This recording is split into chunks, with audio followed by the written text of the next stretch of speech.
The fall of the northern kingdom of Israel and the destruction by the Assyrians creates one of the great mysteries of Jewish history, those 10 lost tribes, which is a huge chunk of the Jewish people who follow what is really the normal pattern that any nation would follow. If you're exiled from your country and you get sent somewhere else and you don't come back, eventually you assimilate. Now, there are Jewish traditions that say that obviously a huge number of those Jews fled south to the southern kingdom of Judah. There's a tradition that Jeremiah brought the tribes back.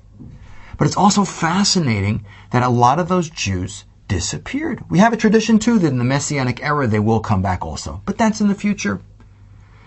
But we understand that this question of the lost tribes is one of the most interesting topics, in terms of great mysteries of Jewish history. There are so many people running around the world today who are not Jewish, but who claim to be connected or from the lost tribes. And as you travel around the world, you bump into these people everywhere.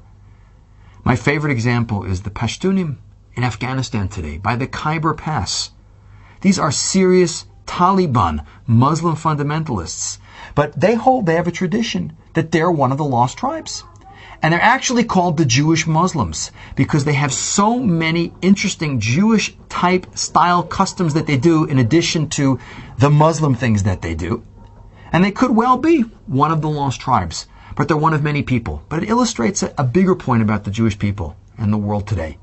We were a very significant percentage of the ancient world. Today we're 1/4% of the world's population. At so many different periods of time, not just thousands of years ago, the destruction of the northern kingdom, large numbers of Jews, whether it's the expulsion from Spain in the future, we'll see all different periods of time, large numbers of Jews were lost to the Jewish people.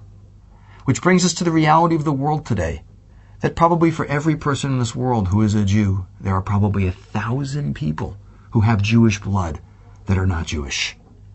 And we understand as Jews that in the Messianic era, the Messiah, who will be a prophet, will finally have the ability to come to the world and say to each and every person and each and every Jew, not only what tribe you're from, but he'll also be able to finally tell us who and who isn't a Jew, and then we'll finally know how many Jews are really in the world.